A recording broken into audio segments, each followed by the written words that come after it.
For the Bruins, the Fleet Center is the future. A short walk and a far cry from the old garden. The Fleet Center is where the Bruins hope to display the character and achievement that was theirs in the past. In their season opener, Boston had new uniforms and a new coach, former Bruin player Steve Casper. Against the Islanders, the Bruins' main man went to work. Bork watched Foose. Neely score! A beautiful hat trick for Cam Neely! Ironically, New York's new coach, Mike Milbury, was also a former Bruin, and this game meant a lot to him. And back Palpy, shot, save, Locker, loose puck, in front, and a score by the aisle. A 4-4 tie in the debut. New head coach of the Islanders, who talks about Kirk, Wendel, and today's NHL.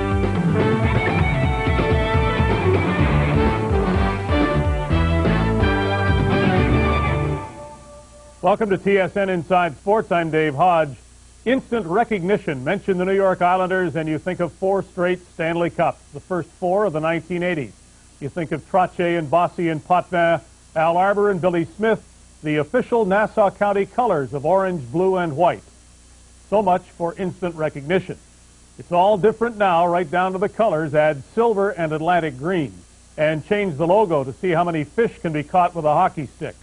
The changes to the uniform may not have been necessary, but the Islanders definitely needed a change of direction on the ice. With those 4 Stanley Cups becoming a distant memory, New York's suburban team has missed the playoffs 4 times in the last 7 years. Enter Mike Milbury is the most visible example of a new era. Anyone who watched him play or coach as a Boston Bruin or analyze all 26 teams for ESPN television knows Milbury as a combative, articulate, opinionated hockey man who will leave his mark wherever he goes. He certainly did in Boston, and now he aims to do the same on Long Island. Before our conversation with Mike, more on his background from Teresa Herter. He's intense, temperamental, passionate, and not afraid to speak his mind. Just another day at the office, Dennis. Just take your paycheck and go home. When Mike Milbury is around, things happen, and he's not afraid to tell it like it is. He's a demanding man of himself and of the people around him. You watch him on the bench, you'll see me on the bench. He learned, he's a sharp dresser. He's very, very aggressive. Very, very aggressive towards the other team. He's aggressive to his, you never fall asleep. And if you give 100%, you'll be his favorite. Don Cherry is a favorite of Milbury's. In fact, he calls Cherry one of the most influential people that shaped his hockey career. Milbury played 12 seasons in the NHL, all for the Boston Bruins. And it was Don Cherry, who was coaching the Bruins in 1975, that took a chance on the young defenseman from Colgate. And I remember I had him at the hockey school, and I knew he'd come up and everything, and I told him, I says, Mike, you're like a lot of Americans, you can't turn in the corner. Like you're backing up, you can't turn. I get to the hockey school, and he's there, I swear, at 6 o'clock in the morning, there's, you know, the fog on the ice. And Debbie, his wife, is dumping the puck in the left corner, and he's going back and getting the puck. It was unbelievable. It was that tenacity, that determination that turned Milbury into a solid defenseman for the Bruins, playing for over a decade alongside Bobby Orr, Brad Park, and Ray Bourque. He played the game hard, and he had fun at it, and you know, he wanted to win, and he's a winner. He was also outspoken when it came to the Players Association. Over 10 years ago, Milbury was the first to question Alan Eagleson's power and influence in the NHLPA. Absolutely, he was the first. And, you know, more power to him. He was he was looked on as a rebel in those days, but looks like things turned out great for him. When injuries forced him to retire for the first time in 1985, Milbury became an assistant coach under Butch Goring. But his retirement was short-lived. He was soon called back into action when injuries decimated the blue line. Milbury retired for good in July of 1987. In his 12 seasons with the Bruins, he had played in 754 games, scoring 49 goals and 189 assists. He also amassed 1,552 penalty minutes. After coaching the Maine Mariners to the AHL's Northern Division, he was named assistant general manager and head coach of the Boston Bruins in 1989. He went on to guide the Bruins to 2 consecutive 100-point seasons and Adams Division titles.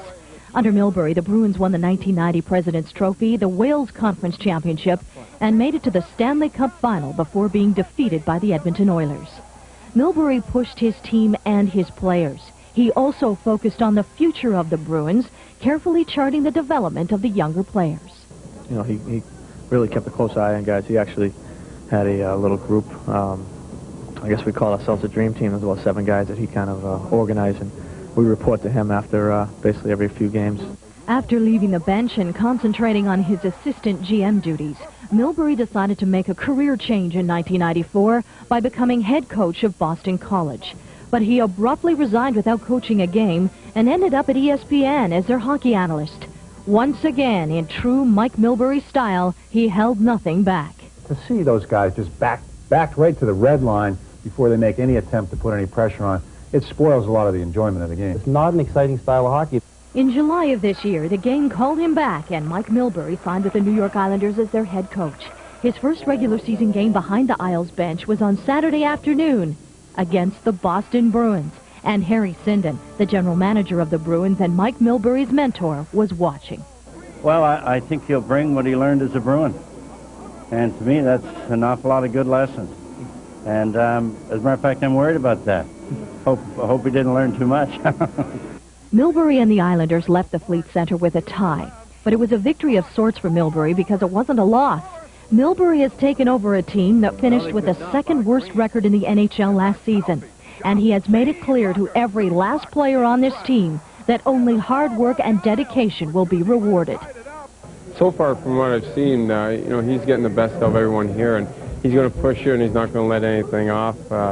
And because of it, he make this team a pretty competitive team. Milbury says that in the last few years, the Islanders have forgotten what it takes to be successful in the NHL.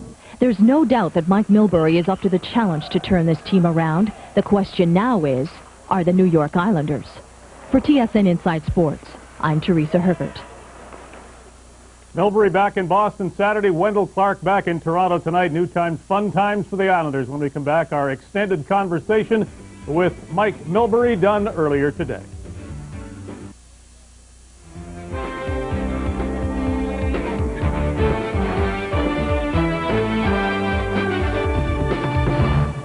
Welcome back to TSN Inside Sports with Mike Milbury, the head coach of the New York Islanders. And if that sounds strange, how strange must it have felt to open the season against Boston in something called the Fleet Center? It would have been a lot more difficult had it been at the old Boston Garden. But, with a new building, it was a new chapter in their history and a new chapter for me, and we were happy to come out with a point.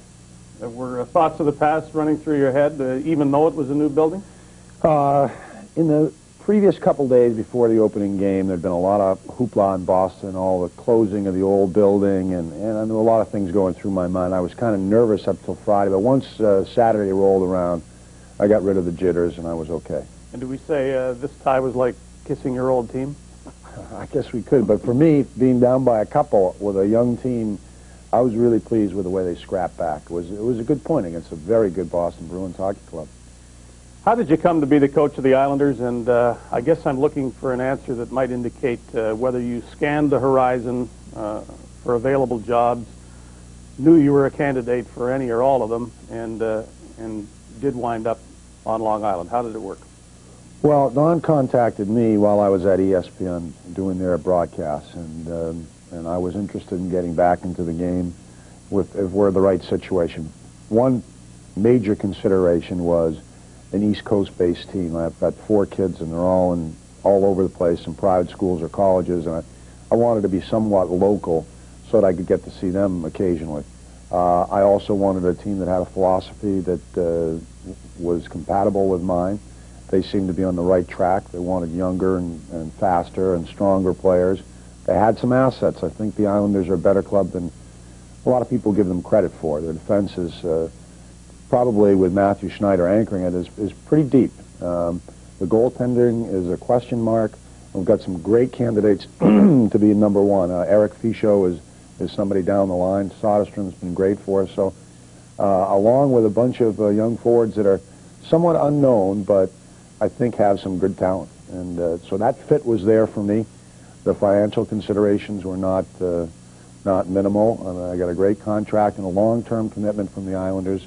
So if heads are going to roll, hopefully mine will be not the first one on the block. Do you like the idea of trying to make a once proud franchise? I guess that term has been used too often for their liking. Proud again? Yeah, I mean, we really have nowhere to go but up. We finished 25th out of 26 teams in the league, and, you know, I think they were looking for a fresh face, somebody from outside the organization that didn't carry any baggage, and I think it's good for them.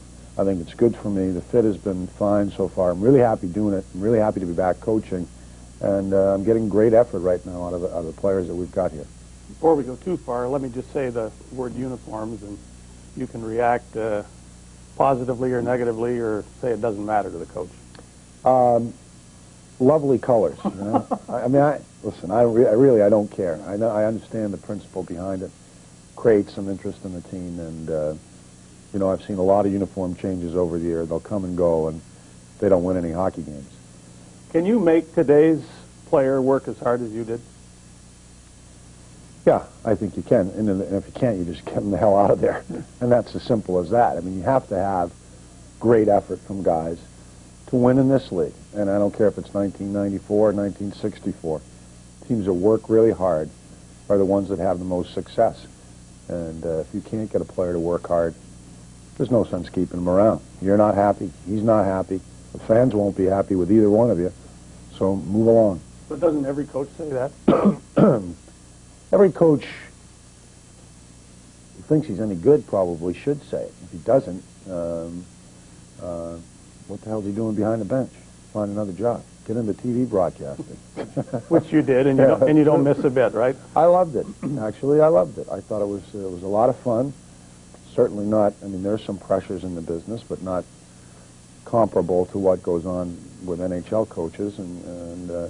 But you know, it was a fun thing, and it was a good look from the other side of the fence.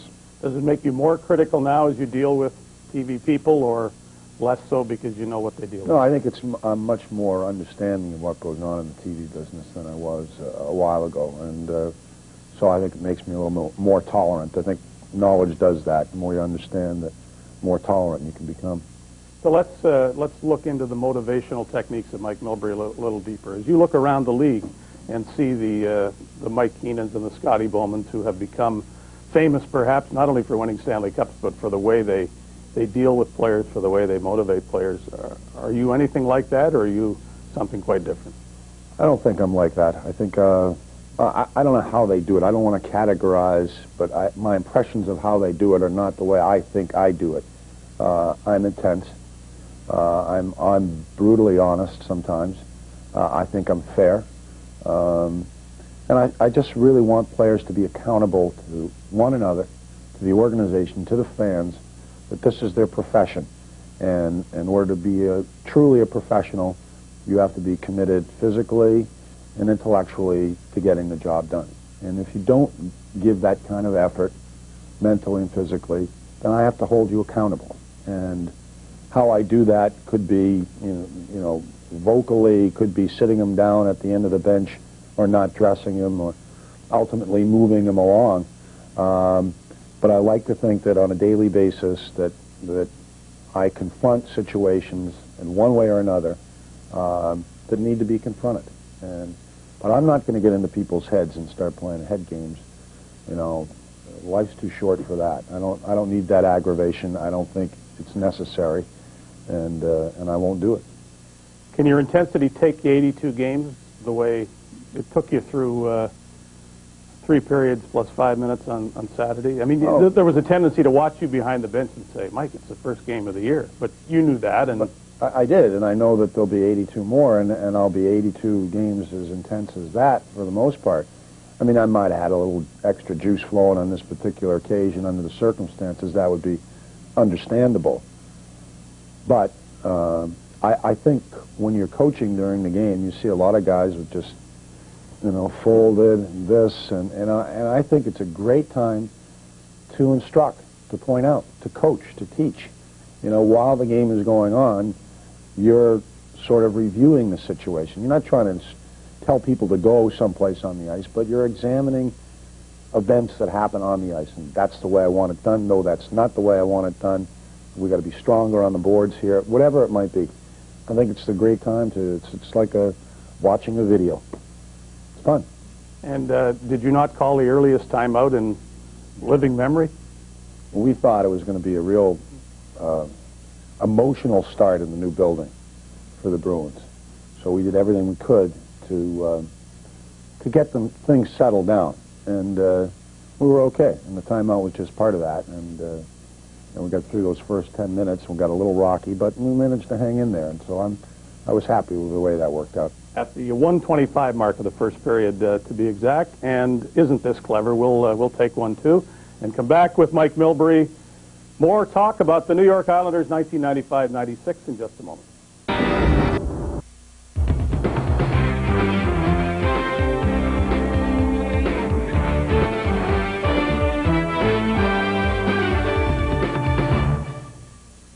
Welcome back to TSN Inside Sports and our conversation with Mike Milbury, whose Islanders opened the Leafs season at home tonight with Wendel Clark back at the Gardens for the first time. You kind of shake your head and say, how can it be? But it does remind you of what went on or didn't go on last season. Is he excited? He is. He's not quite in tip-top shape yet, but he's working at it, and he'll get there. You know Wendel as well as I do. He comes to work, he plays hard, and if he stays injury-free, he's a very, very effective player in the National Hockey League. And I'm looking forward to getting to know him, and seems like an upbeat guy around the room. Guys seem to look up to him already, and it'll be a nice moment for him. Is he settled, or can he be as an Islander? As far as I'm concerned, he's settled. I don't know what you mean by that, but he's there. He's got a nice new contract. He's, you know, a lot of talk about guys coming to the Islanders, and you hear Yzerman say this, and other people have said this, that I want to go to a non-contending team. Well, you know, we get a couple more players like Wendel Clark or Kirk Muller, and pretty soon we're contenders. So, anyway, he seems happy. I'm happy to have him, and hopefully it'll last for a long time. Now, what about Kirk now versus the day he was traded? Kirk, as you know, is still in discussions with General Manager Don Maloney about a contract. And we agreed yesterday that there'd be no further comment about the financial situation. One of the things I tried to make clear to everybody at camp was that I think the Islanders' problems in part were due to discussions concerning money. A lot of people were on option contracts last year, so I said, boys, if you can't handle what you're making, nobody forced you to sign the contract, please go home, but let's not be talking about money during the season. And Kirk has agreed to that, and I've agreed to that, and hopefully everything will settle down. Wade Redden could not make the team, or you couldn't sign him? I think there's probably a little bit of both in there. I think that there was some debate over Wade's value, although I think Don had him at the top of the salary structure as far as a rookie was concerned. Bonuses were a problem, but Wade is he's just 18. He's a young kid, very talented. I don't think he's ever worked out the way he should worked out. I don't think he's ever had to be pushed the way he was pushed when he got to training camp. I think the extra year will be of tremendous benefit for him. I think it's going to be, it's the safer route for us to go. Whether he could have played and come around and been a valuable asset, well, maybe, maybe not, but I think this is safer and better for all parties concerned. Brett Lindros has a new nickname, Bubble Guy. Well, all guys that come in as rookies should be bubble guys. I don't see any reason why they shouldn't be, whether they're making X or Y. It doesn't make any difference to me. And when we talked about Brett early in the training camp, he was clearly a bubble guy. But he's improved dramatically for me. And I think it all stems from his skating. If he's moving and trying to get there so he can use that wide body to run over people or work the corners, he's effective. But when he's standing around or he starts to think that he's Gretzky, then I got a problem. But he's made, I think, giant strides over the training camp. I'm really pleased with what's okay happening. That he thinks he's Lindros? Sure, as long as it's Brett. I think he's a guy that needs to ease his way into the National Hockey League. I think he's got to come from the philosophy that less is more, keep it simple, get it deep, shoot it when you get a chance. Don't try to overhandle the puck, be physical, earn your space, and then you'll earn your keep on my team. And speaking of guys who are bigger than they used to be when you played, Todd Bertuzzi, if I were an Islander fan, he would have excited me more than anybody else watching the opening game. Oh, he's a pretty impressive player, and still young and still learning. I mean, he blew by Don Sweeney, who's not big, but is a really hard-nosed defenseman. He just blew by him in that game. He worked the corners extremely well. He's just almost impossible to contain once he gets working down low. And not only that, but his line mates, Travis Green and Ziggy Palffy, complimented him very nicely. It's going to be fun to watch all three of them. Are you going to enjoy watching the new style NHL and the rules as created by the league and as interpreted by the referees, or might it drive you nuts sometimes? I think it's driving a lot of us crazy right now. We understand that it's well intended, but you know, the steady parade of players to the penalty box is making for some really long nights, and hopefully our guys will be disciplined enough to get it straight. Hopefully the officials will be judicious in their use of these rules. I mean, I don't think anybody wants to have 45 minutes of power play, but that's what it's got to be, gotten to be already. And they've said they didn't want to take out the hitting, but in the games I've seen, I haven't seen any increase in hitting by any stretch. Mike, anybody watching this and knowing you at all realizes that you're thoughtful, and whatever thoughts come into your head usually come out of your mouth. You say what you feel. And that was never more evident than in your time in the Players Association when you spoke up and questioned, shall we say, the leadership, had some players wondering why you would say what you said, and others, I guess, privately saying, keep saying it.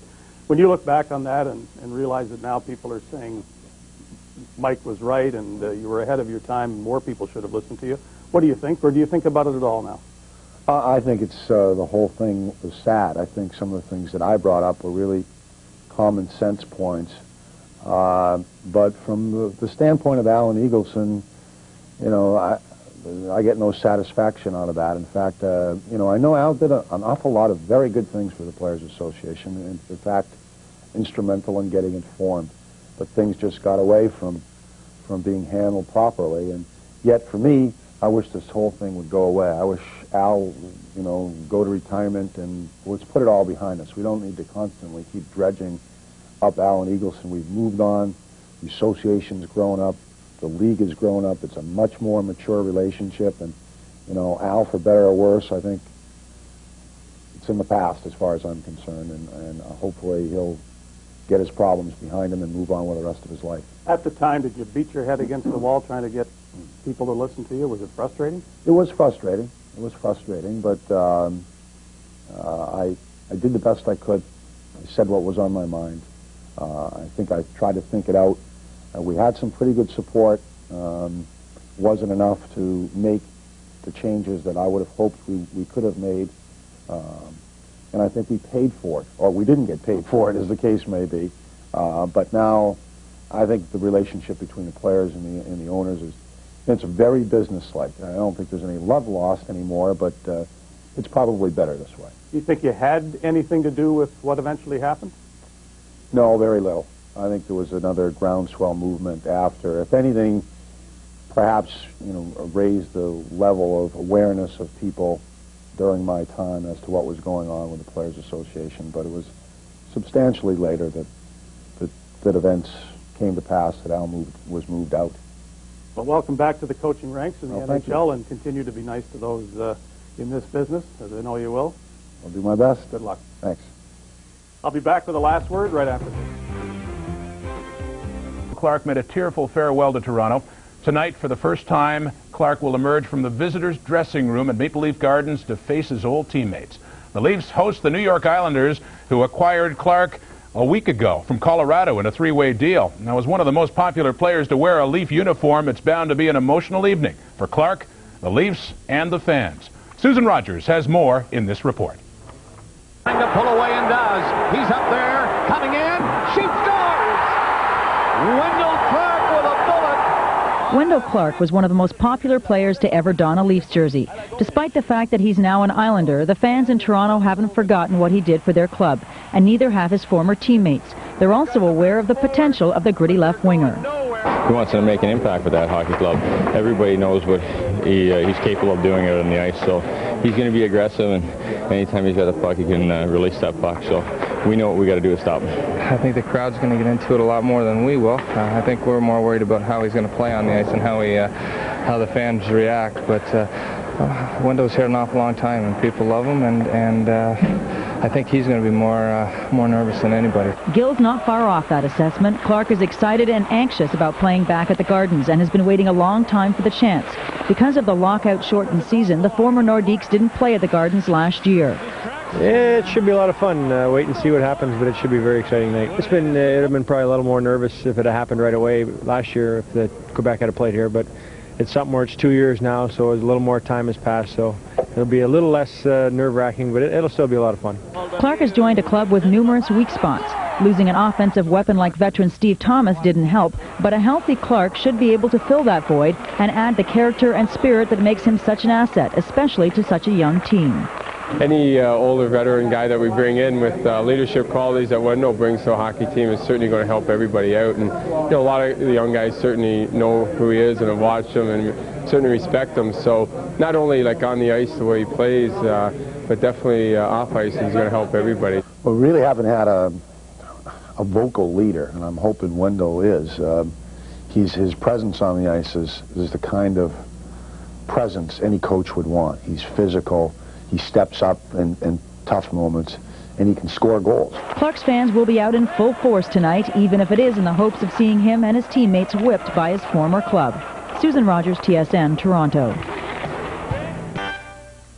Ironic, Wendel Clark was a Toronto Maple Leaf, and when he was, Toronto fans placed enormous pressure on him and criticized him. It seemed almost as much as they cheered him, but as he returned home for the first time as a visitor, this time as a New York Islander, he was never there as a Quebec Nordique. There were only cheers for one of the best Maple Leafs of the past quarter century. Clark helped make the Maple Leafs home opener very special. Wendel Clark, still loved in Toronto apparently, standing ovation on his first shift. The Leafs fans not with much else to cheer about and certainly stand about early on. Watch what happens here. Long shot drifts past Felix Potvin. Hockey game tied at 1. Off the ensuing faceoff, Wendel Clark to Marty McGuinness. This is just 7 seconds later.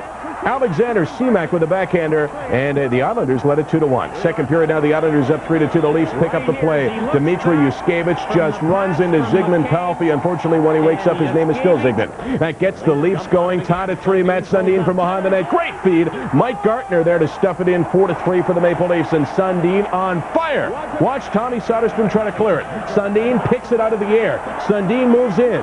Sundin with a shot through the pads. 5-3 for the Maple Leafs at that point, and they're really rolling in the second period. Classic Mike Gartner down the right side. Gartner moves over the blue line, top of the circle, short side he goes. 6-3 for the Maple Leafs. Leafs added one more. 7-3 was the final.